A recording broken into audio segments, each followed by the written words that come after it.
retrouve d'abord David qui vadrouille au Japon et qui vous emmène dans les meilleurs plans de la capitale nippone. Et ensuite, retour en France avec les infos qui rythment cette rentrée.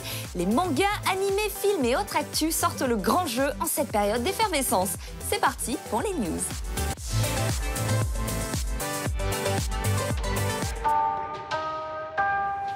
Konnichiwa, salut à tous. Aujourd'hui, nous sommes dans la ville de Nagoya et je vais vous faire découvrir tout ce qui se passe autour du World Cosplay Summit.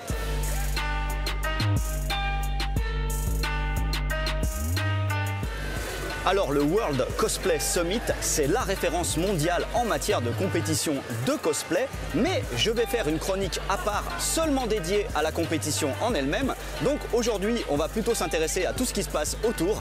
Et il y a d'abord une chose que je dois dire à propos de Nagoya, je le répète chaque année, mais ici il fait une chaleur et une humidité incroyables. C'est pour ça que je dégouline de sueur et que je me promène avec ça, sinon je ne pourrais pas survivre.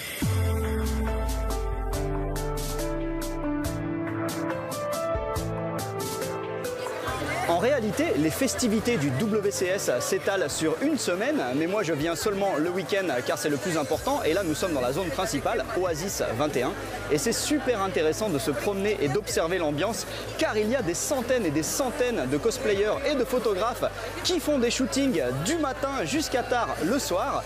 Et ils sont tellement nombreux que forcément vous allez tomber sur des personnages de vos séries préférées, car cela va du plus sexy jusqu'au plus kawaii, avec aussi pas mal de mecs cosplayés en filles.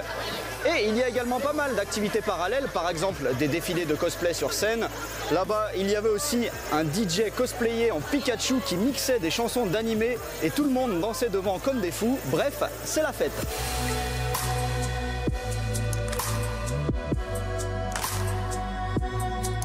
Le dimanche matin, il y a le moment le plus horrible pour les caméramans. D'ailleurs, j'ai pété mes lunettes et j'ai perdu au moins 2 litres de sueur à force de courir dans tous les sens. Mais c'est pas grave, c'était génial à voir. Nous sommes au milieu du très beau temple de Osu Kanon et d'ici part une immense parade cosplay avec en tête tous les compétiteurs, bien sûr, qui la plupart du temps portent les costumes les plus magnifiques. D'ailleurs, il y en avait un qui avait une chevelure incroyable qui mesurait au moins 3 mètres de haut. Un personnage de Hunter x Hunter, il me semble. Et derrière, n'importe qui peut participer du moment qu'il est cosplayé.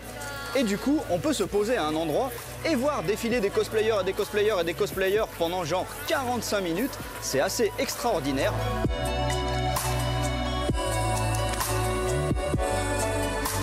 Voilà, je me suis bien amusé tout le week-end et ça aurait été dommage de venir au WCS sans finir avec une jolie cosplayeuse. Pour une fois, une française, oui monsieur. Mathilda, c'est ta première fois au WCS, alors qu'est-ce que tu en as pensé?